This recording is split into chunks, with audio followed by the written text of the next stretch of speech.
You're playing a game, but here's the twist.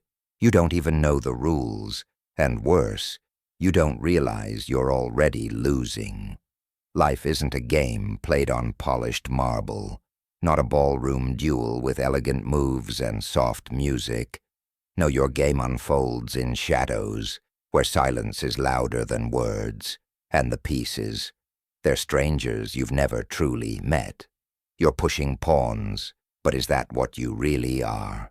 A pawn blindly marching forward, or are you the king, stuck in the corner, afraid to move, wondering if you even belong on this board at all?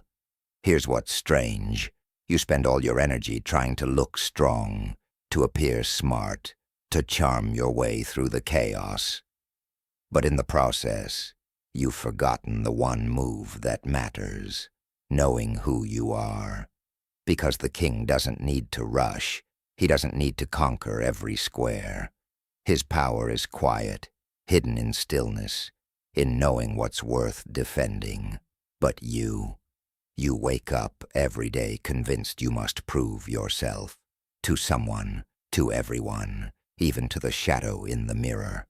You try to control the board, but you're losing control of your own mind. Pause. Listen.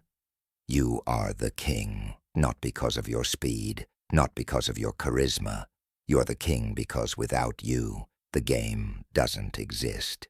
And yet, you've given your worth to fleeting things, the approval of strangers, the applause of crowds who forget you by morning. Tell me, is success really about holding all the pieces? Is it about being everywhere and knowing everything? Number, that's just noise. Real strategy begins in the silence, knowing when not to move, recognizing that some shiny pieces are traps. You've been fooled into believing strength means never breaking, but how strong can you be if your mind is a battlefield and your peace is an afterthought? What do you really want? Not what the world screams at you to want. Not what's posted on glossy screens or whispered in empty boardrooms, but what your soul quietly defends in the dark. Here's the secret. A good player doesn't start by staring at the opponent. They start by knowing their king, knowing their limits, knowing what's truly at stake. If you don't know who you are, how will you recognize when you're losing? Ask yourself, right now, what are you defending? Your job? Your image? Those are illusions. What matters is invisible. Your mental clarity, your emotional balance, your unshakable purpose.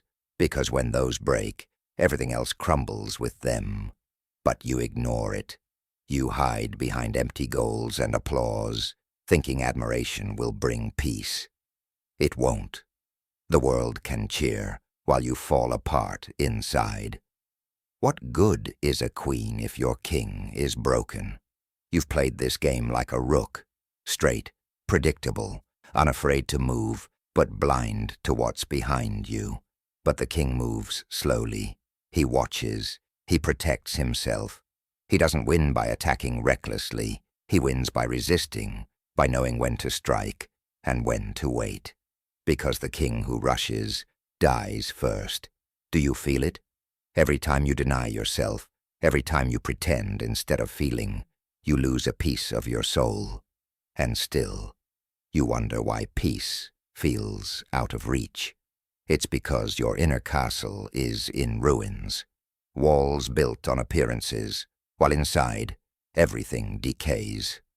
You obsess over external battles, forgetting the real war is within. You don't need to move others. You need to understand what you're willing to lose and what you will never, ever sacrifice. That's self-knowledge, the deadliest weapon against a world that thrives on confusion. Because when you know your worth, you stop giving away your power for a smile, for approval, for temporary peace.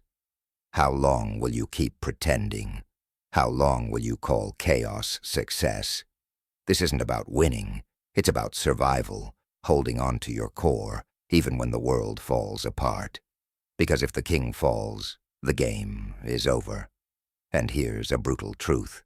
The deadliest enemy isn't out there. It's inside you. Your doubts, your fears, your unspoken wounds, the whispers telling you you're not ready, telling you to freeze, to hide, to fail. But that voice, it's not you. You're the one who hears it. So you can change the message.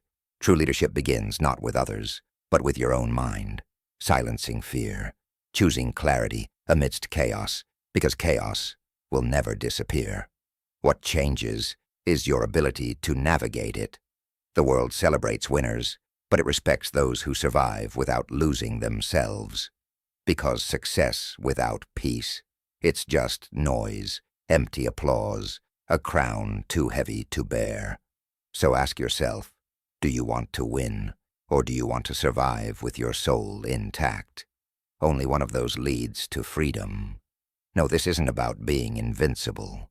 It's about knowing your fragilities and guarding them fiercely, building a shield of purpose, clarity, and truth, not arrogance or pride. Because when you know what you defend, you don't surrender at the first challenge. Because you're the next king.